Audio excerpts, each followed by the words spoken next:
मेनू दिखाओ। उपन्यास ऑनलाइन पूरा पढ़े। उपन्यास बिन। उपन्यास सर्वनाश का लोहार अध्याय 36-36 शहर का भ्रमण। गुणा प्रिय पाठकों, अधिक अध्यायों के अनुवाद में हमारी टीम की सहायता के लिए यहां दान करें। URL सर्वनाश का लोहार 36 शहर का भ्रमण एड्स बाय पब फ्यूचर। ओह हाँ क्लोड, क्या तुम ऐसी जगह जानते हो जहां मैं शहर में राक्षसों को नष्ट कर सकूं? मेरे पास बहुत सारे सांप हैं जिनका मुझे ख्याल रखना है। बूढ़े लोहार को एक बार फिर सेठ को हैरान नजर से देखने का मौका मिला, बस एक अलग कारण से। अब आप किस स्तर पर हैं सेठ? उसने सुनिश्चित करने के लिए पूछा। 13 क्यों? तो फिर तुम ये करने में सक्षम हो जाओगे। तुम्हें इन्वेंट्री का उपयोग करके राक्षसों की लाशों को नष्ट करने में सक्षम होना चाहिए, बशर्ते तुम्हारे पास पर्याप्त जगह हो। क्या तुम्हारे पास कुछ छोटा है? तो मैं तुम्हें दिखा सकता हूं।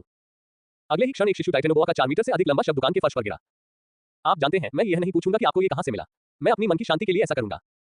बूढ़ा आदमी नीचे झुका और शव को छूकर फुसफुसाया, सब कुछ लूट लो और सांप की खाल गायब हो गई। इस तरह आप अपनी सभी शिल्प सामग्री को संग्रहित कर सकते हैं। ये बहुत तेज है, लेकिन भौतिक रूप से विघटित करने की तुलना में कुछ सामग्री नष्ट हो जाएगी। उन्होंने समझाया और तैयार सामग्री को बाहर निकाला और उसे दिखाया कि यह सांप के चमड़े की एक समान रूप से कटी हुई शीट में बदल गई थी। लेस देन टाइटेनोबोआ सांप चमड़ा शिल्प सामग्री सामान्य शिशु टाइटेनोबोआ की लचीली और मजबूत त्वचा मजबूत कपड़ों और हल्के कवच के लिए बहुत उपयुक्त ग्रेटर देन। अब तुम कोशिश करो। आदमी ने सेठ को प्रोत्साहित किया। उसने एक और सांप निकाला और यह उसके लिए भी आसानी से काम कर गया और सांप के चमड़े का एक तना हुआ टुकड़ा उसकी सूची में दिखाई दिया। यदि आपके पास लूटने के लिए बहुत सारी सामग्री है तो मैं इस विधि की सलाह देता हूं, लेकिन जब कभी आपको कोई बहुत दुर्लभ वस्तु मिल जाए तो आपको उसे नष्ट करने के लिए किसी पेशेवर शिकारी को ढूंढना चाहिए। ऐसे मामलों में चमड़े का एक छोटा सा टुकड़ा भी सोने के बराबर हो सकता है। इसने सेठ को यह निर्णय लेने पर मजबूर कर दिया कि वह किशोर के लिए किसी पेशेवर शिकारी की तलाश करेगा। हालांकि इसका चमड़ा दुर्लभ नहीं था, लेकिन यह असामान्य था और सेठ अपने कौशल को निखारने के लिए अधिक सामग्री की सराहना करेगा। चमड़े के चिकने टुकड़े पर हाथ फेरते हुए क्लोड ने अचानक कहा, बताओ तुम्हारे पास इस सांप के चमड़े का कितना हिस्सा है? मैं तुम्हारे हथियार तो नहीं खरीद सकता, लेकिन ये सांप का चमड़ा काफी अच्छा लगता है। सेठ को बेबी बॉय के 2 ढेर साफ करने में कुछ मिनट लगे। अब उसके पास सांप के चमड़े के 2 ढेर और नग्न सांप के शरीर के 2 ढेर थे। सेठ ने क्लोड को 50 सांप के चमड़े बेचे और आखिरकार अपना पहला अलौकिक धन कमाया। लोहार ने उसे 2 स्वर्ण दिए थे, जिसका मतलब था कि चमड़ा लगभग 4 चांदी प्रति टुकड़ा था। पब फ्यूचर द्वारा विज्ञापन। साइमन ने उसे पैसे की मोटी कीमत समझा दी थी। 3 सोना एक आम आदमी के लिए 1 महीने तक आराम से रहने के लिए काफी था। सेठ को क्लोड की कीमत पर शक नहीं हुआ और वह खुशी-खुशी लोहार की दुकान से चला गया। आपकी जानकारी के लिए बता दें कि मध्यम आकार के लोहे के गदा में से एक ही पहले ही 2 स्वर्ण में बिक चुका है। स्टील से बने हथियार और भी महंगे थे। बेशक कीमत गुणवत्ता पर ही निर्भर करती थी। उसने आज के लिए बस यही योजना बनाई थी, इसलिए वह अभी मुक्त था। उसने चर्च में वापस लौटने और साइमन से बात करने के बारे में सोचा, लेकिन शहर अभी वाकई खाली था। ये काल्पनिक सेटिंग और दुकानों को देखने का एक अच्छा मौका था। दर्जी ने सबसे पहले उसकी रुचि को पहचाना। चूंकि वह जल्द ही एक अलग दुनिया की यात्रा करने वाला था, शायद उसे समायोजित करने की कोशिश करनी चाहिए। सेठ ने अलग-अलग तरह के कपड़ों से भरी दुकान में प्रवेश किया। काउंटर पर एक उबी हुई सी दिखने वाली बुजुर्ग महिला बैठी थी जो झपकी ले रही थी। घंटी बजने से वह चौंक गई। उसकी थोड़ी उस हाथ से फिसल गई जिस पर वह टिकी हुई थी और लगभग काउंटर से टकरा गई। वह 3 दुकानों पर गया था और वे सभी बुजुर्ग लोगों द्वारा चलाई जा रही थी। क्या इन सीमावर्ती गांवों में नौकरी करना सेवानिवृत्ति जैसा था या कुछ और? ऐसा नहीं कि इससे उसे कोई फर्क पड़ा, उसे बस जिज्ञासा हुई। महिला ने अपने गिरने को संभाला और खुद को सीधा किया। अपनी छोटी सी लूट का मजा लेने की कोशिश कर रही थी। नमस्ते, मैं आपकी किस तरह मदद कर सकती हूँ? उसने उसे एक प्रशिक्षित मुस्कान दी। उसकी आवाज उसकी उम्र के बावजूद मधुर और मधुर थी। वह एक अच्छी बूढ़ी दादी जैसी आवाज दे रही थी। उसे अपनी स्थिति के बारे में बताने में आसानी हुई कि वह साम्राज्य के एक प्रांत की यात्रा करेगा और उसे यात्रा के लिए आरामदायक मजबूत कपड़ों की जरूरत है। उसने ध्यान से सुना। हाँ, हम इसमें मदद कर सकते हैं। अगर तुम यहाँ आ जाओ तो मैं तुम्हारा नाप ले लूंगा। माप, मैं कल जा रहा हूँ। कोई बात नहीं, मैं आपके लिए 3 सेट रेडीमेड कपड़ों को थोड़ा एडजस्ट कर दूंगा। इसमें ज्यादा समय नहीं लगेगा। जब आप उन्हें लेने आएंगे तो आप पैसे दे सकते हैं। 3, लेकिन मैं, हाँ 3, मुझे यह मत कहो कि एक ही काफी है। तुम सिर्फ एक जोड़ी कपड़े पहनकर यात्रा करने की योजना तो नहीं बना सकते, है न? उसने उसकी आपत्तियों को खारिज कर दिया। इसके साथ ही वो उसे पीछे माप वाले बूथ में ले गई। उसका माप लेते समय उसकी हरकतें वाकई अनुभवी और तेज थीं। उसे रिटायरमेंट के बारे में अपने पहले के अनुमान पर संदेह हुआ। शायद वे सबसे अनुभवी लोगों पर ध्यान केंद्रित करते थे। 15 मिनट बाद वह पहले से ही सड़कों पर वापस आ गया था। उसने उसे यह कहकर विदा किया था कि तुम्हारे कपड़े कल सुबह तैयार हो जाएंगे। जाने से पहले उन्हें जरूर उठा लेना। बाहर आकर सेठ अभी भी इस बात से थोड़ा हैरान था कि आखिर हुआ क्या था। उसके पेट ने उसे उसके अगले कामों की याद दिला दी। कल के खाने ने उसे दिखा दिया कि उसे दूसरी दुनिया के खाने से डरने की जरूरत नहीं है। ये काफी स्वादिष्ट लग रहा था, कम से कम हाई एंड वाला। देखते हैं कि रेस्तरां कैसा प्रदर्शन करते हैं। पब फ्यूचर द्वारा विज्ञापन। सेठ को थोड़ी खोजबीन करनी पड़ी, लेकिन आखिरकार उसे एक भोजनालय मिल ही गया। शहर के बाकी हिस्सों की तुलना में ये लगभग व्यापार से गुलजार था। उसने इसे गुणवत्ता का संकेत माना। ये बिल्कुल वैसा ही था जैसा आप मध्ययुगीन शराबखाने की कल्पना करते हैं, लेकिन फिल्मों से। मेहमानों के बैठने के लिए लकड़ी की कई मेजों वाला एक विशाल कमरा था। दोपहर का समय था और बड़ी खिड़कियों से सूरज की तेज रोशनी चिकने अच्छी तरह से बने फर्नीचर पर पड़ रही थी। कमरा साफ दिख रहा था और हवा ताजा लग रही थी। सेठ ने उम्मीद नहीं की थी कि यह इतना मजेदार होगा। वह सिर्फ 5 सिल्वर में खाने और शराब की पूरी मेज मंगवा पाया। यह उसका व्यक्तिपरक दृष्टिकोण था। 5 सिल्वर पहले से ही आम लोगों के लिए बहुत महंगे थे। खाना सादा था लेकिन बहुत स्वादिष्ट था। कल के खाने जितना तो नहीं, लेकिन पिछले कुछ हफ्तों में उसने जो भी खाना बनाया था उससे जरूर बेहतर था। सेठ को तकलीफ नहीं होती अगर ऐसा खाना दूसरी दुनिया में भी मुख्य भोजन होता। उसका पेट भर गया, उसकी जरूरतें पूरी हो गई। सेठ चर्च में लौट आया। हथियारों के बारे में अभी भी बातचीत चल रही थी और शायद पुजारी को कोई शिकारी मालूम था जो उसके लिए सांप को तोड़ सकता था। वापस लौटते समय वह फिर से जनरल स्टोर में आया। शायद वह यहाँ कच्चे सांप के 3 ढेरों से छुटकारा पा सकता है। वह कुछ ऐसा संरक्षित रखना पसंद करेगा जिसे वह तुरंत खा सके, बजाय इसके कि उसे पकाना पड़े। और उसे चिकित्सा आपूर्तियां भी लेनी चाहिए। वह आपसे अपने इन्वेंटरी में कम से कम प्राथमिक चिकित्सा सामग्री रखना सुनिश्चित करेगा। अगर यह होरी हुमा नहीं है। तुम कैसे हो? दुकानदार ने उसका अभिवादन किया। वह पिछली बार से ज्यादा दोस्ताना लग रहा था। आदमी ने उसकी घबराहट देखी। मैंने सुना है कि तुमने कुछ परियों की मदद की है। वाकई बहुत अच्छी छोटी-छोटी चीजें। कभी किसी को चोट नहीं पहुंचाई। यह अच्छा है कि तुमने उन्हें बचा लिया। ओह ठीक है, सेठ मुस्कुराया। अच्छा, मैं पूछना चाहता था, क्या आप ऐसा कुछ खरीदेंगे? और काउंटर पर नंगे सांप के शरीर में से एक को पटक दिया। क्लर्क इतने बड़े सांप को देखकर हैरान रह गया। उसने कुछ देर तक शरीर का निरीक्षण किया। क्या आपके पास और भी है? मैं आपको मांस के लिए 20 कांसे और आंतरिक अंगों के लिए 10 कांसे देने को तैयार हूं। हमारे औषधालय को इसे दवा के रूप में उपयोग करने में सक्षम होना चाहिए। दुकानदार तब दंग रह गया जब सेठ ने उसे बताया कि उसके पास कई सौ हैं, लेकिन उसने मना नहीं किया। उसने समझाया कि निम्न स्तर के जानवरों का मांस बहुत महंगा नहीं था, इसलिए उसे इसे स्टॉक करने में कोई आपत्ति नहीं थी। अंत में सेठ ने सामान्य सांपों को 20 में और बोआ को 30 कांसे में बेचा, जिससे कुल मिलाकर लगभग 80 चांदी हुई। जाहिर है, खाल सांपों के सबसे कीमती हिस्से थे, लेकिन सेठ ने मांस के पैसे लेने से मना नहीं किया। सौदा हो जाने के बाद सेठ ने दुकानदार से दवा की दुकान का पता पूछा। उसने शर्त लगाई कि वो वहां दवाइयों का स्टॉक कर सकता है। शायद उनके पास असली स्वास्थ्य औषधियां और मन औषधियां भी हो। ऐसा कुछ वाकई बहुत बढ़िया होता। दवा की दुकान मुख्य सड़क से थोड़ी दूर पर स्थित थी। यही कारण था कि सेठ ने पहले उसकी दुकान नहीं देखी थी। यह एक छोटी सी इमारत थी जिसमें एक छोटी सी खिड़की थी और उसके साइन बोर्ड पर स्टाफ ऑफ एस्क्लेपियस लिखा हुआ था। सेठ के दवाखाने में दाखिल होते ही अब तक मिले सबसे कम उम्र के दुकानदार ने ऊपर देखा। वह आदमी 20 या 30 साल का था और काफी आकर्षक दिख रहा था। नमस्ते, मैं आपके लिए क्या कर सकता हूँ? उसने मित्रतापूर्ण स्वर में पूछा। सेठ ने फार्मेसी को एक बार फिर से देखा। सभी तरह की छोटी-छोटी औषधियों की बोतलें अलमारियों में रखी हुई थी और आदमी के पीछे की पूरी दीवार दराजों से भरी हुई थी। ओह हाँ, मैं यात्रा के लिए औषधि आपूर्ति की तलाश कर रहा हूँ। बताइए, आपके पास स्वास्थ्यवर्धक औषधि या ऐसा कुछ नहीं है ना? सेठ की नजरें सभी प्रकार की रंगीन बोतलों से भरी अलमारियों पर टिकी थी। फार्मासिस्ट ने अपनी आंखें मूंद ली, लेकिन सेठ के अनुसार उन्होंने लेस देन अवलोकन ग्रेटर देन का प्रयोग नहीं किया। क्या आप शायद ओरी हुमा है? सीमावर्ती गांव में स्वास्थ्य औषधि जैसी कोई चीज मांगने के लिए वह मुस्कुराया। उसने समझाया कि स्वास्थ्य औषधि एक उच्च गुणवत्ता वाला उत्पाद है जिसके लिए दुर्लभ सामग्री और उच्च कौशल स्तर की आवश्यकता होती है। ये आमतौर पर इन टाटा गांवों में उपलब्ध नहीं थे। उसने सेठ को एक प्राथमिक चिकित्सा किट दी जिसमें पट्टियां, रबिंग अल्कोहल और मलहम जैसी चीजें शामिल थी। ये सब एक गैर वर्णनात्मक बैग में समाहित था जिसने आवश्यक इन्वेंट्री स्थान को एक तक कम कर दिया। बैग का विवरण सचमुच प्राथमिक चिकित्सा किट था। उसे अपनी सूची में ये सब शामिल करने से वह बहुत शांत महसूस कर रहा था। अब चर्च में वापस लौटने का समय आ गया था। पब फ्यूचर द्वारा विज्ञापन संपर्क टॉस साइट में दान करें मेनू दिखाओ। उपन्यास ऑनलाइन पूरा पढ़े। उपन्यास बिन। उपन्यास सर्वनाश का लोहार अध्याय 37-37 एक नई यात्रा। सर्वनाश का लोहार 37 एक नई यात्रा। पब फ्यूचर द्वारा विज्ञापन। जब सेठ मुख्य पुजारी के कार्यालय में घुसा तो उसे किसी ने नहीं रोका, लेकिन पाया कि वह खाली है। अगर वह एक सामान्य व्यक्ति होता तो बात अलग होती, लेकिन वह एक ओरिहुमा था जो चर्च में शामिल हो गया था, इसलिए अधिकांश लोगों ने उसके साथ नरमी से पेश आया। थोड़ा इधर उधर पूछने के बाद उसने साइमन को परियों के साथ दूसरे विंग में पाया। सेठ, छोटी फिन चिल्लाई जब उसने दरवाजा खोला। वह उड़ी और एक खुश मक्खी की तरह सेठ के चारों ओर चक्कर लगाने लगी। सेठ ने उसे मुस्कुराकर अभिवादन किया और वह उसके कंधे पर बैठ गई। साइमन एक परी से बातचीत कर रहा था, तभी सेठ अंदर आया।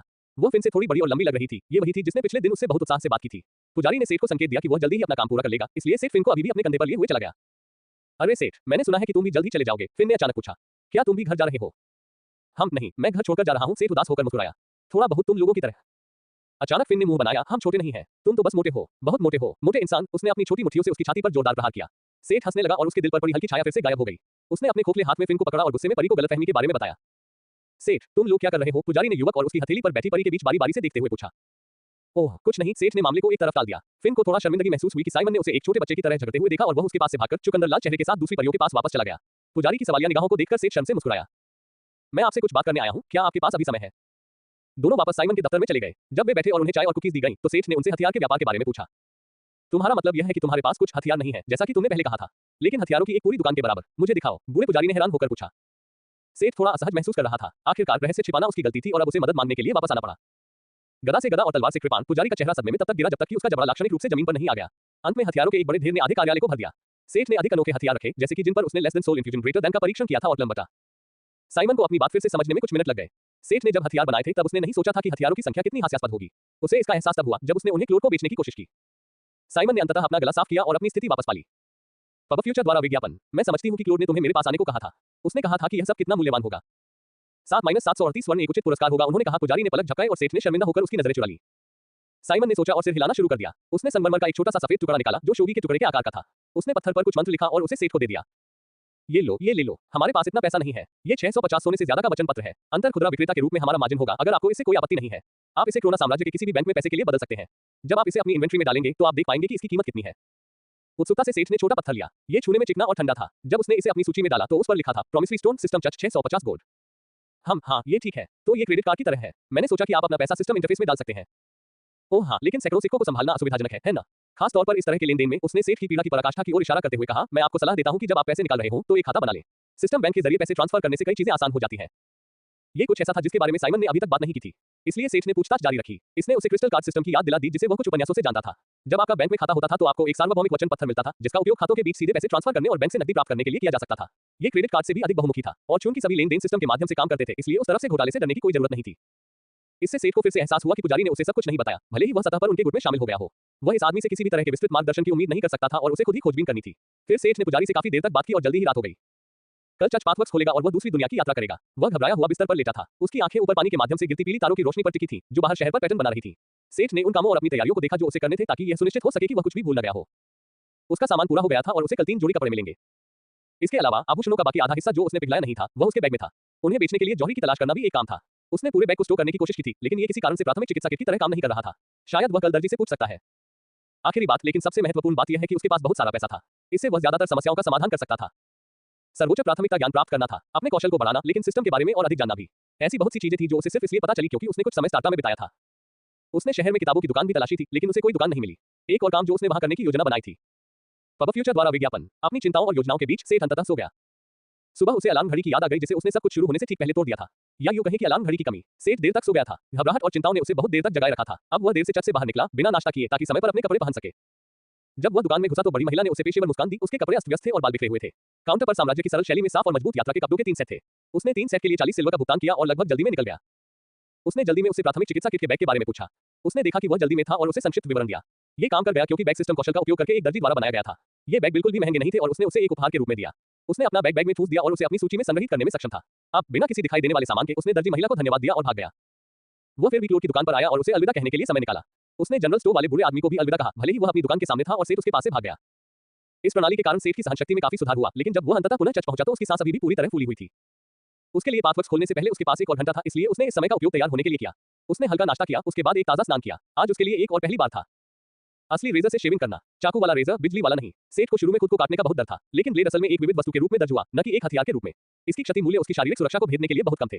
यहाँ तक कि जब वह चाकू से फिसला तो भी उसने उसकी त्वचा को नहीं काटा। ताजा दाढ़ी और साफ सफाई के साथ यात्रियों के लिए बने कपड़ों का एक सेट पहने हुए सेठ काफी आकर्षक लग रहे थे।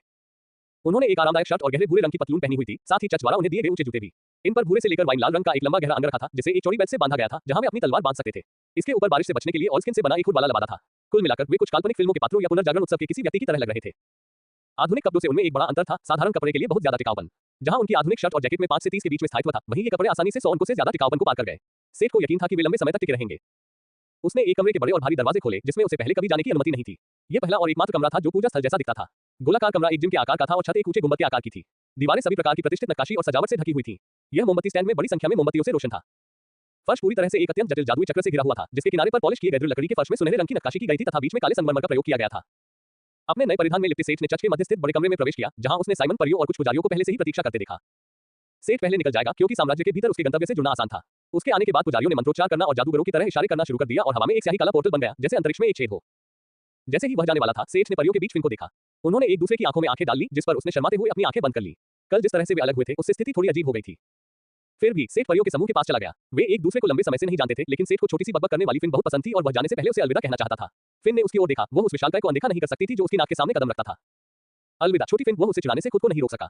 इससे परी ने तुरंत मुंह बनाया और फिर से दूसरी तरफ देखने लगी। उसके सामने कोई इंसान नहीं था। नहीं। एक व्यंग्यपूर्ण मुस्कान के साथ सेठ ने मुड़कर साइमन को अलविदा कहा। अब एक नई यात्रा का समय आ गया था।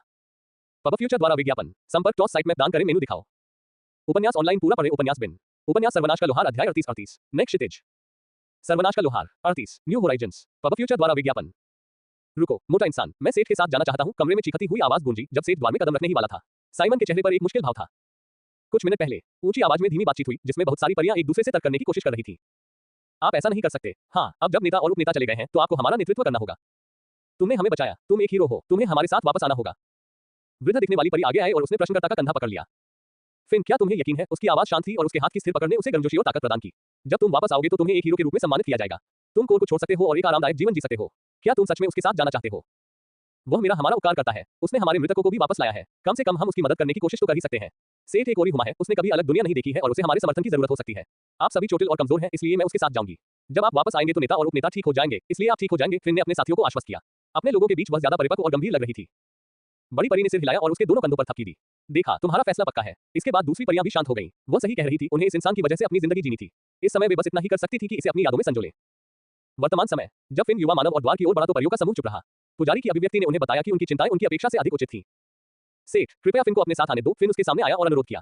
उसके लिए एक नई विंडो खुल गई। लेस देन डिंग फेरी, फिन आपको एक पार्टी का निमंत्रण भेज रहा हूं। Y and greater than. Pubfuture द्वारा विज्ञापन। यह नया पार्टी फंक्शन था। अगर उसने अभी तक इसे अनलॉक नहीं किया होता तो क्या वह इसे देख पाता? सेठ को इस निर्णय पर ज्यादा सोचने की जरूरत नहीं पड़ी। उसने हाँ पर क्लिक कर दिया। उसे फिन बहुत प्यारी लगी और उसे चिढ़ाना मजेदार था और वह पिछले कुछ हफ्तों में लगभग पागल हो गया था। इससे उसे पता चला कि वह भी लंबे समय तक सामाजिक संपर्क के बिना मुश्किल में था। कई बार ऐसा हुआ था कि उसे किसी की संगति पसंद थी। लेस देन डिंग पार्टी मेनू में आप कौन सी जानकारी प्रकट करना चाहते हैं, उसे चुनें। Greater than. इसके बाद उसने अपनी स्थिति देखी और वह चुन सकता था कि फिन उसकी स्थिति के कौन से हिस्से देख पाएगा और कौन से छिपाना चाहता है। जितना वह उसे पसंद करने लगा, वह उसे केवल कुछ दिनों के लिए ही जानता था। उसने अपनी कक्षा और कौशल के बारे में सब कुछ छिपाया। उसे अपनी विशेषताएं, नाम, जाति या स्तर दिखाने में कोई समस्या नहीं दिखी।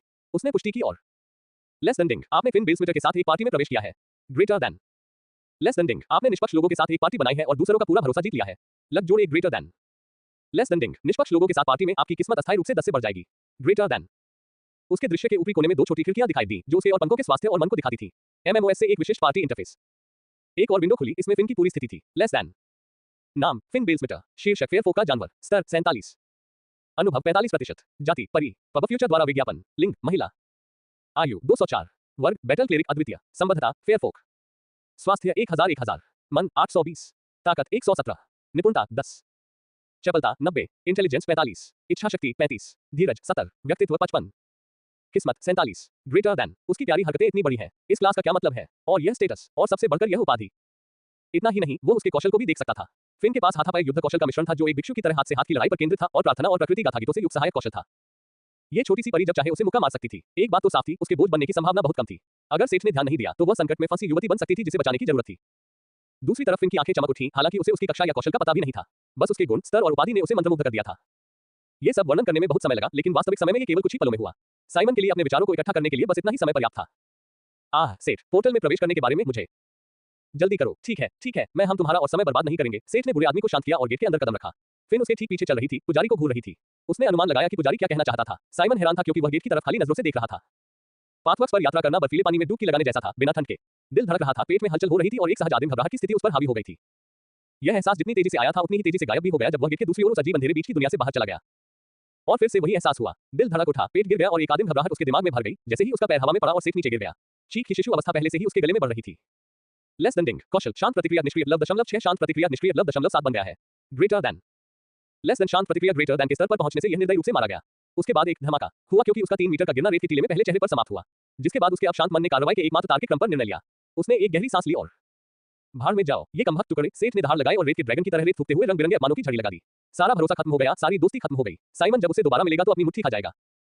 फिन ने स्वाभाविक रूप से अपने पंखों से उड़ना शुरू कर दिया था और अब वह सेठ को रेत थूकते और जमीन पर इधर-उधर छटपटाते हुए देख रही थी, खड़े होकर रेत को उन सभी कोनों और दरारों से बाहर निकालने की कोशिश कर रही थी, जहां वह फंसी हुई थी। उसके सामने रेत के टीलों का एक विशाल परिदृश्य, एक रेगिस्तान था। उसके पीछे आसमान में एक विशाल पर्वत श्रृंखला उगाई थी। उसे नामिन महाद्वीप पर एक बौने राज्य के पास ओरा नामक शहर में भेजा जाना था। सेठ ने अपनी सूची बढ़ाने के लिए अयस्कों और वस्तुओं को खोजने या खरीदने की योजना बनाई थी, और उन्होंने उसे एक लानत रेगिस्तान में फेंक दिया था। उसे अगले आधे घंटे तक गाली देने से रोकने वाली चीज थी उसके ऊपर से आती हुई तेज आवाज वाली हंसी। फिन नामक क्रूर परी सेठ की शब्दावली की अधिकता से खुश थी और शो का आनंद लेने से खुद को रोक नहीं पाई। भारी सांस लेते हुए अपनी ओर हिलती हुई आंखों से देख रहे उस आदमी को देखकर उसने उसे शांत करने का निर्णय लिया। ज्यादा चिंता मत करो, फिन तुम्हारे साथ है। उसने शेखी बघारी और अपनी सपाट छाती पर हाथ मारा। यह एक सामान्य बात है जो चचोरी हुमा के साथ करता है। यह आपकी यात्रा की कीमत है। वे एक यादृच्छिक विचलन डाल देंगे। हम निश्चित रूप से अपने गंतव्य के कुछ हद तक करीब हैं, चाहे वहां पहुंचना एक संघर्ष हो या पाक में ढलना भाग्य की बात है। सेठ अभी भी नाराज था क्योंकि उसकी नजर एक नई दुनिया पर थी, जहां सूरज धीरे-धीरे एक नए क्षितिज की ओर डूब रहा था। एड्स बाय पब फ्यूचर, संपर्क टॉस साइट में दान करें, मेनू दिखाओ। उपन्यास ऑनलाइन पूरा पढ़े। उपन्यास बिन, उपन्यास सर्वनाश का लोहार, अध्याय 39 रात्रिभोज और मिठाई। सर्वनाश का लोहार 39 रात्रिभोज और मिठाई। पब फ्यूचर द्वारा विज्ञापन। शुरू में एक साइमन, वृद्ध परी ने पादरी से कहा, तुमने वही किया जहां तुमने किस्मत को यह तय करने दिया कि लोग कहां उतरेंगे, है ना? उसने पूछा। साइमन ऐसा लग रहा था जैसे वो कुछ करते हुए पकड़ा गया हो। तुम्हारे साथ जुड़ने वाले ओरिहुमा के साथ तुम कैसा व्यवहार करते हो, ये चर्चा मामला है। मुझे परवाह नहीं है कि तुम इसे कीमत कहते हो या दैवीय हस्तक्षेप। अगर फिन या सेठ को कुछ हो जाता है और हम अगले कुछ हफ्तों में उनसे कुछ नहीं सुनते, उसने नाटकीय विराम लिया, हम निष्पक्ष लोग चर्चा से स्पष्टीकरण मांगेंगे। समझे? तो बेहतर होगा कि तुम वहां अपने लोगों को उन पर नजर रखने के लिए कहो। और यही बात फिन ने भी सोची थी। सेठ के साथ होने से वह उसकी मदद कर सकती थी, अपने कर्तव्यों से भाग सकती थी और इस मामले में चर्चा से बात करते समय निष्पक्ष लोगों को बेहतर लाभ मिल सकता था। नामयान रेगिस्तान। सेठ को शांत होने में कुछ समय लगा। उसने सूरज को रेगिस्तान के क्षितिज को छूते और परिदृश्य को लाल रोशनी के सागर में बदलते देखा। सेठ ने आह भरी और अपना दुख भुला दिया। अच्छा चलो खाना खाते हैं, उसने कहा और एक डिब्बा बंद सूप निकाला जिसे वह अपने हाथ पर आग की पतली परत लपेटकर गर्म कर सकता था। ओह, तुमने उस रात भी इसका इस्तेमाल किया था। क्या सेठ एक अग्नि जादूगर है? फिन ने हौंकते हुए पीली नीली लौ को देखा। सेठ ने सूप से नजरें उठाकर देखा और मुस्कुराया। नहीं, लेकिन शायद थोड़ा बहुत, उसने खाना बंद किए बिना कहा। पेट भर जाने के बाद उसे बहुत आराम महसूस हुआ। सूरज ढल चुका था और रेगिस्तान में शाम का अंधेरा छा गया था। रेगिस्तान की सुबह की ठंडी हवा उसकी त्वचा पर अच्छी लग रही थी। ठीक है, आपने कहा कि हम संभवतः ओरा से ज्यादा दूर नहीं है ना? लेकिन हम वहां कैसे पहुंचेंगे? फिन अपना सिर खुजा रही थी, उसे समझ में नहीं आ रहा था कि क्या करे। सच है, ऐसा नहीं है कि हम में से किसी के पास नक्शा या नक्शा बनाने का कौशल है, वो समाधान के बारे में सोचते हुए बोलती है। लेस देन मानचित्र ग्रेटर देन। सेठ ने स्टार्टा में ब्रेक का उपयोग करके इसके अस्तित्व को भूलने की कोशिश की थी। ऐसा लग रहा था कि उसे इस पर निर्भर रहना होगा, इसलिए उसने फिन को अनिच्छा से इसके बारे में बताया। आपके पास मानचित्र कौशल है, ये बहुत बढ़िया है। आपके पास ये किस स्तर पर है? उसने उत्साह से पूछा। लेकिन जब उसने उसे बताया कि यह .2 है तो उसका चेहरा उतर गया। पब फ्यूचर द्वारा विज्ञापन। क्या आपके पास इसे ऊपर ले जाने के लिए कुछ एसपी है? ये हमारे लिए स्तर 4 पर वास्तव में सहायक होना चाहिए। अब सेठ के सिर में खुजलाने की बारी थी। Less than map greater than को लेवल 4 पर लाने में 5 एसपी खर्च हुए। क्या ये वाकई इसके लायक था? फिन ने बॉब्लहेड की तरह सिर हिलाया। स्तर 3 पर आपको ऊंचाई का नक्शा और बायोम मिलते हैं, यहां तक कि उन क्षेत्रों के भी जहां आप नहीं गए हैं। और स्तर 4 पर आपको नजदीकी शहर और पानी के स्रोत मिलते हैं। मेरे जानने वाले ज्यादातर लोग जिनके पास लेस देन नक्शा ग्रेटर देन है, वे इसे कम से कम स्तर 4 तक तो ले ही लेते हैं। इस समय ये वाकई मददगार है। वो लगातार बढ़ाती रही। उसकी एक आलाप करने की क्षमता बेजोड़ थी। सेठ ने अपने कंधे उचका दिए। उसके पास अभी भी 7 कौशल अंक थे और अभी अन्य कौशल के लिए कोई योजना नहीं थी। कम से कम फिन ने उसे आश्वस्त किया कि यह इसके लायक था। लेस देन डिंग, कौशल मानचित्र .2 मानचित्र .3 बन गया है। Greater than. लेस देन डिंग, कौशल मानचित्र .3 मानचित्र .4 बन गया है। Greater than. ये बिल्कुल वैसा ही था जैसा कि छोटी परी ने बताया था। उसने नक्शा खोला और एक छोटे महाद्वीप का मोटा-मोटा रूप देखा, जिसमें उत्तर पूर्वी सिरे से लेकर दक्षिण पूर्वी तट पर रेगिस्तान तक फैली एक बड़ी पर्वत श्रृंखला थी। भूभाग उस नक्शे से मिलता-जुलता था जिसे सेठ ने स्टार्टा में देखा था, इसलिए वे कम से कम सही दुनिया में थे। उनकी स्थिति रेगिस्तान की उत्तरी सीमा पर पहाड़ों के पश्चिम में और उनके बीच घास के मैदानों पर दिखाई गई थी। पर्वत श्रृंखला के तल पर कई शहर दिखाए गए थे। उनके आसपास केवल एक शहर था जो रेगिस्तान से शुरू होकर समुद्र तक बहने वाली नदी के करीब स्थित था। उन्होंने पहाड़ों के पूर्वी हिस्से में ओरा को पाया। ओरा तक पहुंचने के लिए हमें पहाड़ों को पार करना होगा। मुझे नहीं लगता कि मेरे पास इसके लिए पर्याप्त आपूर्ति है। सबसे नजदीकी शहर रेगिस्तान से होकर जाता है। उन्होंने नदी के किनारे बसे शहर की ओर यात्रा करने और भोजन का स्टॉक करने का फैसला किया। शायद उन्हें ओरा तक जाने के लिए कारवां या किसी और जगह में जगह मिल जाए। पैसे की कोई समस्या नहीं थी। उसे अपने सांपों को बेचने का थोड़ा अफसोस था। खैर, सबसे खराब स्थिति में उसे किशोर को लूटना पड़ता। तब उसके पास ढेर सारा मांस होता, लेकिन ऐसा करने के बजाय उसने कुछ दिन और यात्रा करना बेहतर समझा। तो हमें अब जाना चाहिए। बेहतर है कि रात की ठंडी हवा का आनंद लिया जाए और दिन में आराम किया जाए। फिन ने आवाज लगाई। सूरज के चले जाने के ठीक बाद रात सबसे अंधेरी थी, लेकिन जल्द ही एक चांद आसमान में उगाया और फिर दूसरा। दो चांद आसमान में तैर रहे थे, एक बहुत बड़ा और हल्का बैंगनी रंग का, दूसरा बहुत छोटा और हरा रंग लिए हुए। रेगिस्तान हरे नीले रंग की रोशनी के मिश्रण से जगमगा रहा था, जिससे वास्तव में एक अलौकिक दृश्य बन रहा था। सेठ के पास फिन की छोटी सी आकृति फड़फड़ा रही थी, जिसने प्रकाश मंत्र का जाप करके उनके आसपास के वातावरण को प्रकाशित कर दिया था। सेठ ने अपने कवच और तलवार को इसलिए पहना था कि कहीं रेगिस्तान में कुछ रेंगता हुआ ना जाए। उसने सभी तरह के जीवों की कल्पना की जो किसी विदेशी दुनिया की रेत में छिपे हो सकते हैं। विशाल रेत के कीड़े, विशाल बिच्छू, सांप, ऐसा कुछ भी नहीं। रेगिस्तान धुंधले और पूर्ण सन्नाटे में ढका हुआ था, डूबता हुआ सन्नाटा। पब फ्यूचर द्वारा विज्ञापन। कहो फिन। सेठ ने बातचीत शुरू करने की कोशिश की, लेकिन छोटी परी ने कोई प्रतिक्रिया नहीं दी। जब उसने उसकी ओर देखा तो उसने पाया कि उसका मुंह लगातार हिल रहा था, लेकिन कोई शब्द सुनाई नहीं दे रहा था। फिर उसने इस पर ध्यान दिया। कोई आवाज नहीं थी, न हवा, न ही उसके पैरों के नीचे रेत की कोई चरमराहट। उसने पहले क्यों नहीं ध्यान दिया? उसने देखा कि रेत परी की रोशनी से परे जा रही है। नहीं, नहीं। उद्धरण चिन्ह डॉट डॉट डॉट डॉट। नहीं नहीं नहीं नहीं। वो अपनी आंखें फाड़े हुए लगातार यही कहता रहा, जबकि एक पुराना दुश्मन रेत से उभर आया। तंबू नहीं। वह चिल्लाया और अपनी तलवार निकाली जो अचानक आत्मा की आग में ढल गई थी। जलती हुई ब्लेड की रोशनी में नहाए हुए काले चिकने तंबू थे जो पॉलिश की हुई धातु की तरह चमक रहे थे। फिन बीच वाक्य में ही रुक गया और सामने आए दुर्वप्न को देखकर चकित हो गया। लेस देन रेगिस्तान क्रैकन ब्रस्ट लव.25। स्थिति ब्रस्ट भूखमरी। Greater than Kraken. रुको। सेठ ने चारों ओर देखा। उन काले अंगों को जो रेत से बाहर निकलते ही उन्हें घेर लेते थे, जब तक कि वे सेठ की कमर जितने मोटे नहीं हो गए। वह हमला करना भूल गया और जल्दी से बाहर निकलने की कोशिश की। वे जितने बड़े थे उतने ही फुर्तीले भी नहीं थे। जैसे ही टेंटिकल्स उन्हें पकड़ने के लिए करीब आए, सेठ ने एक ही नोक काट दी और गैप से कूद गया। पीछे मुड़कर देखने पर वह केवल भयभीत भाव से देख सकता था कि कैसे एक विशाल चोंच जमीन से उभरी और उपांग फिन के चारों ओर बंद हो गए। सब कुछ पूरी तरह से मौन था। उसे नहीं पता था कि परी के साथ क्या हुआ, लेकिन उसने इस मौके का इस्तेमाल करने का फैसला किया। क्रैकन की स्थिति में जलन जुड़ गई थी और उसका एचपी धीरे-धीरे कम हो रहा था। जल्द ही रक्तस्राव की स्थिति भी जुड़ गई, हालांकि उसे नहीं पता था कि यह कहां से आया था। सेठ को इसकी परवाह नहीं थी। वह ये सुनिश्चित करने पर अड़ा था कि यह खौफनाक जीव अपने अस्तित्व पर ही पछताएगा। जलती हुई तलवार लगातार तंतुओं पर वार करती रही और सेठ पर हमला करने की कोशिश करती रही। हर वार से पीली लपटें बढ़ती गईं जो अंधेरे रेगिस्तान में अपनी रोशनी बिखेरती रहीं। इसके सभी अंग जल रहे थे और सेठ को पकड़ रहे थे, जो मुश्किल से ही अधिक चुस्त युक्तियों से बच रहा था। अचानक सब कुछ रुक गया और एक कान फोड़ू, दिमाग को चीर देने वाली चीख ने खामोश रात को तोड़ दिया। Less than fire manipulation greater than से पहले से ही एक गंभीर सिरदर्द से पीड़ित सेठ केवल घुटनों के बल बैठ सकता था और अपने कानों को ढक सकता था। चीख के बाद एक गुदेदार और कुरकुरा ध्वनि आई जिसने उसे उल्टी करने के लिए मजबूर कर दिया। लेस देन डिंग डेजर्ट क्रैकन लव.25 मारा गया है। आपने अनुभव अर्जित किया है। Greater than. क्रैकन का काला बलबनुमा सिर रेत से बाहर निकला और उसके शरीर से एक प्रकाश की गेंद निकली। खून से लथपथ और एक शक्तिशाली दहाड़ के साथ उसने रेगिस्तान पर अपना प्रभुत्व स्थापित किया। फिन परी जानवर ने क्रैकन के अंदरूनी कामकाज को चीरकर आजादी में अपना रास्ता बना लिया था। हे भगवान, सेठ ने इस दृश्य पर विस्तार से और पर्याप्त रूप से टिप्पणी की। एक खूनी दहाड़ती परी एक विशाल ऑक्टोपस की जलती हुई लाश पर तैर रही थी। यह एक मेटल एल्बम के लिए एकदम सही कवर होता। पब फ्यूचर द्वारा विज्ञापन। संपर्क टॉस साइट में दान करें, मेनू दिखाओ। उपन्यास ऑनलाइन पूरा पढ़े। उपन्यास बिन। उपन्यास सर्वनाश का लोहार अध्याय 40 रक्त और रेत। सर्वनाश का लोहार 40 रक्त और रेत। पब फ्यूचर द्वारा विज्ञापन। पूरी तरह से खून के गुस्से में वह छोटी सी आकृति उस विशालकाय शरीर पर जखम की तरह मुक्का मारती रही और रेगिस्तान की रेत पर खून और लहू फैलाती रही। कैसी युद्ध पादरी। वह एक निडर थी। सेठ ने चुपचाप कुछ दूरी बनाए रखने का फैसला किया जब तक कि छोटा बवंडर अपने होश में नहीं आ गया। अंत में छोटी परी खून से लथपथ और हौंट रही थी। वह काफी हद तक शांत हो गई थी और उस जगह पर उड़ गई जहां सेठ टेंटिकल राक्षस के साथ उसके विशेष समय को देख रहा था। सेठ ने वास्तव में पर्याप्त हिम्मत नहीं देखी थी, इसलिए उसे यह पता नहीं था कि यह आ रहा है। तुमने कर लिया। जब वह उसके पास पहुंची तो उसकी एकमात्र टिप्पणी यही थी। उसने एक ताजा मुस्कान के साथ सिर हिलाया और अपने बालों से थोड़ा काला गाढ़ा खून निचोड़ा। मृत क्रैकन की बदबू बहुत भयानक थी और नन्ही परी की भी। सेठ अपनी भौहें सिकोड़ने से खुद को नहीं रोक सका। चाहे वे कितने भी हताश क्यों न हो, वह इस चीज को कभी नहीं खाएगा। उसने अपने दिल में कसम खाए और जानवर को लूटने के लिए आधे जले हुए तंतुओं में से एक को छूने के लिए अपनी घृणा पर काबू पाया।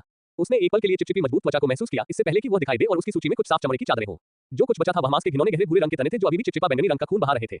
सिर दर्द उसे मार रहा था और यह दृश्य उसे बेहतर नहीं बना पाया। लेस देन क्रैकन चमड़ा। शिल्प सामग्री सामान्य। ब्रस्ट रेगिस्तानी क्रैकन का मजबूत चमड़ा। मजबूत चमड़े के कवच या जूते के लिए अच्छा है। Greater than. चलो चलते हैं, उसने कहा और तेज कदमों से चला गया, लेकिन बदबू उसका पीछा करती हुई लग रही थी। ओह हाँ, फिन उसका पीछा कर रहा था। सेठ, क्या तुम मेरे लिए पानी नहीं लाओगे प्लीज? उसने दयनीय भाव से पूछा। वह देखने में और उसकी गंध से वाकई दुखी थी। रेगिस्तान में पानी बर्बाद करना एक अपराध था, लेकिन ये गंध तो और भी बुरी थी। सेठ को लगा कि जितनी देर वह इसे सुनता रहा, उसकी समझदारी कम होती गई। ठीक है, यहाँ आओ। फिन उतरा। सेठ ने अपनी पानी की बोतल निकाली और परी पर पानी डालना शुरू कर दिया। वह जल्दी से धोने लगी और उबकाई पैदा करने वाले खून को खुरचकर साफ करने लगी।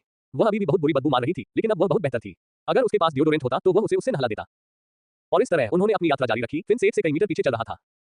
पब फ्यूचर द्वारा विज्ञापन। दोनों रात भर यात्रा करते रहे और सेठ द्वारा ऑटो मैप से खोजी गई बड़ी चट्टान पर रुके। जब सुबह के सूरज की पहली किरणें आसमान को गुलाबी रंग में नहला रही थी, फिन ने दावा किया कि परियों को ज्यादा नींद की जरूरत नहीं होती, इसलिए वह पहरा दे रही थी। उसने आत्मविश्वास से सेठ से कहा कि वह कुछ घंटे सो जाए। अप्रत्याशित रूप से गर्मी ने लोहार को उसकी आग प्रतिरोध क्षमता से परेशान नहीं किया, जितना कि फिन ने अनुमान लगाया था। वह आसानी से पूरे 8 घंटे सो गया, दोपहर तक। दूसरी ओर फिन अपने छोटे शरीर के साथ उबलती हवा में गर्म होने लगी। छोटी परी बेहोश होने के करीब थी जब सेठ ने आखिरकार उसे जमीन पर हाँफते और पसीना बहाते हुए पाया। वह जवाब नहीं दे पा रही थी, लेकिन लगातार जाती रही। तुम कितनी अच्छी पहरेदार हो, अब सो जाओ, उसने कहा और बदबूदार छोटी परी को उठा लिया। उसने कपड़े का एक टुकड़ा मोड़ा और उसे उस पर लेटा दिया। वह तुरंत सो गई। सेठ को उसकी क्षमता पर संदेह नहीं था, लेकिन एक विशाल सेक्स समुद्र रेत राक्षस के अंदरूनी हिस्से में घुसना शायद उस पर भारी पड़ा। अगले कुछ घंटे बिना किसी घटना के बीते। एक संतोषजनक भोजन के बाद रेत के मैदानों को देखने की ऊब उसके सबसे बड़े दुश्मन बन गई। गर्म और शुष्क हवा सेठ की त्वचा पर आरामदायक महसूस हुई और इससे उसे एक विचार आया। क्या रेगिस्तान में हर चीज दिन की गर्मी के दौरान छिप नहीं जाती? तो ये सबसे सुरक्षित समय होना चाहिए, है ना? सेठ को थोड़ा बुरा लगा कि वह अभी भी उस छोटी परी से दूर रहता था, क्योंकि उसे उसकी गंध से परेशानी होती थी, भले ही उसने कितनी भी मेहनत की हो। उसने उसे काले कपड़े के टुकड़े में लपेटा और अपने लबादे की भीतरी जेब में रख लिया। सेठ ने आराम करते समय अपना कवच उतार दिया था और अब अपने यात्रा के कपड़े पहन लिए थे। जब तक वह अपना हुड ऊपर रखता, सूरज उसे नुकसान नहीं पहुंचा सकता था। सोई हुई परी को दूर रखकर सेठ ने आराम से गति पकड़ ली और रेगिस्तान में जॉगिंग करना शुरू कर दिया। यह उसे उसकी पहली यात्रा की बहुत याद दिलाता था। रेत पर दौड़ना थोड़ा कठिन था, लेकिन उसके आंकड़े बढ़ गए थे, इसलिए इससे उसे कोई फर्क नहीं पड़ा। सेठ को नहीं पता था कि उसकी धारणा सही थी या नहीं, लेकिन उसे एक भी राक्षस नहीं मिला। पुआ, सेठ को एक छोटी सी आवाज सुनाई दी और उसे लगा कि उसकी जेब में कुछ संघर्ष कर रहा है। फिन ने आखिरकार खुद को और अपने गहरे लाल सिर को उसकी जेब से बाहर निकालने में कामयाबी हासिल की। तुम, सेठ, मैं फिन वहां लगभग दम घुटने लगा था। उसने अपनी आंखों में आंसू भरकर चिल्लाया। उसने उसकी प्यारी हरकत पर विश्वास नहीं किया। उसे अभी भी उस राक्षस के खून की गंध आ रही थी जिसे उसने उसकी आंखों के सामने बेरहमी से मार डाला था। पब फ्यूचर द्वारा विज्ञापन, हम क्यों चल रहे हैं? वुग, उसने पूछा और गर्म रेगिस्तानी हवा और रेत के रूप में घुटन महसूस की, लेकिन सबसे महत्वपूर्ण बात यह है कि उसकी अपनी गंध अचानक उसके फेफड़ों में भर गई। उसने दिन के दौरान चलने के अपने सरल विचार के बारे में बताया, क्योंकि गर्मी कोई समस्या नहीं थी, जब तक कि वह सूरज से बचा रहे। दिन की गर्मी के दौरान फिन अपनी जेब में आराम कर सकता था और जब सेठ थक जाता तो वह उसकी रखवाली कर सकता था। उसने वास्तव में सोचा था कि उसे अपने कंधे पर रखना काफी अच्छा होगा, लेकिन वह अभी भी सड़ी हुई मछली की तरह महक रही थी और वह इस धूप में ज्यादा देर तक नहीं टिक पाएगी। सेठ ने अनुमान लगाया कि जब सूरज ऊंचा होगा तो तापमान आसानी से उबलने लगेगा। अगर परी बाहर रहेगी तो वह जल जाएगी। ये कई दिनों की एक उबाऊ यात्रा थी। सौभाग्य से उसके पास लेस देन मानचित्र ग्रेटर देन था, अन्यथा वह पूरी तरह से खो गया होता। उन्हें बिल्लियों के बगल में कुछ रेगिस्तानी सांप और बिच्छू मिले, लेकिन उनकी पहली रात में क्रैकन जैसा कुछ नहीं था। इसने सेठ को संदेहास्पद बना दिया कि क्या ये वास्तव में यादृच्छिक था या सिस्टम भगवान ने उसे जानबूझकर वहां फेंक दिया था। किसी भी तरह से वह अब इसे बदल नहीं सकता था। सेठ के लिए वे जानवर कोई बड़ी बात नहीं थे, लेकिन उन्होंने भी उन्हें बहुत कम अनुभव दिया। क्रैकन ने वास्तव में उसे 0.14 तक पहुंचने में 80% मदद की थी, हालांकि अंत में वह उसे मारने वाला नहीं था। फिन ने उसे पार्टी सेटिंग के बारे में बताया था। एक पार्टी स्वतंत्र रूप से चुन सकती थी कि संयुक्त रूप से मारे गए मॉब का अनुभव कैसे वितरित किया जाए। पार्टी लीडर के रूप में उसने इसे 80/20 पर सेट किया था, इसलिए सेठ को उन मॉब का 80% अनुभव मिला जिन्हें उन्होंने एक साथ मारा था। चूंकि फिन का स्तर उसके मुकाबले बहुत अधिक था, इसलिए यह वास्तव में उसके पक्ष में था यदि उन्होंने क्रैकन जैसे मजबूत राक्षसों को मार दिया। तीसरे दिन रेगिस्तान बदलने लगा। टीले समतल हो गए और रेत के बीच सूखी मिट्टी के धब्बे दिखाई देने लगे। यहाँ तक कि तापमान भी धीरे धीरे कम होता गया। खंडहरों ने परिदृश्य को बिखेरना शुरू कर दिया, जैसे किसी प्राचीन सभ्यता की सूखी हुई हड्डियां हो। वे केवल ऑटो मैप का उपयोग करने के बाद ही मानचित्र पर दिखाई दिए। ये डेल्टान से बहुत अलग था। जब सेठ डेल्टान में आया था तो यह आंशिक रूप से नष्ट हो चुका आधुनिक बूथ शहर बन चुका था, जिसमें से सारा जीवन खत्म हो चुका था। ये खंडहर था जैसा कि आप पुरातात्विक चित्रों में देखेंगे। कड़ी मेहनत से कई लोगों के नंगे हाथों से बनाया गया। टुकड़ों में होने के बावजूद यह अभी भी उस जीवन और इतिहास को दर्शाता है जो उनके सुनहरे समय के दौरान उनमें समाया हुआ था। उन्होंने एक विदेशी आकर्षण पैदा किया जो आधुनिक इमारतों में बिल्कुल नहीं था। रेगिस्तानी हवाओं से रेत से चिकनी हुई वे अभी भी समय को चुनौती दे रही थी और कहीं बीच में विशालकाय जानवर के सूखे कंकाल की तरह खड़ी थी। मैं इमारतों और उथली टूटी दीवारों की रूपरेखाओं को देखता रहा और जितना आगे वे गए उतना ही पुराना गौरव बचा। रेत ने उन जगहों को ढक दिया जो कभी पक्की सड़कें और जटिल मोज़ेक फर्श हुआ करते थे। बमुश्किल पहचाने जाने वाले उभार अभी भी एक बार के शानदार अग्रभागों के खंडहरों को ढंके हुए थे। अपने सुनहरे दिनों में ये शहर कितना बड़ा रहा होगा, सेठ मंत्रमुग्ध होकर बुदबुदाया। उसकी उंगलियां लोगों और जानवरों की उथली उभरी हुई आकृतियों पर घूम रही थी और वह समय समय पर उन्हें करीब से देखने के लिए रुकता था। यहाँ तक कि फिन भी अपनी जेब से बाहर निकलकर आश्चर्यचकित होकर नजारे को देखने लगा था। शायद 1 लाख, शायद थोड़ा ज्यादा या थोड़ा कम, उसने अनजाने में फुसफुसाते हुए कहा, जिससे सेठ की नजर उस पर अजीब सी पड़ गई। इससे पहले कि वे कुछ समझ पाते, वे पूरी तरह से बर्बाद शहर में प्रवेश कर चुके थे। सड़कों पर रेत लगभग गायब हो चुकी थी और किनारे पर बने मुखौटे ने अपनी बहुत सी शान बरकरार रखी थी। अरे देखो, फिन ने अचानक चिल्लाकर एक इमारत के अंदरूनी हिस्से की ओर इशारा किया। वहां एक संरचना खड़ी थी जो आसपास के खंडहरों से शैली और सामग्री में पूरी तरह से अलग थी। ये स्ट्रेटा में देखी गई वास्तुकला की तरह ही लग रही थी। टूटे हुए दरवाजे के ऊपर लटकते हुए साइन पर एक कंपास गुलाब दिखाई दे रहा था और बस गिल्ड लिखा हुआ था। ये साहसी संघ का शाखा कार्यालय है। पब फ्यूचर द्वारा विज्ञापन। संपर्क टॉस साइट मैप दान करें।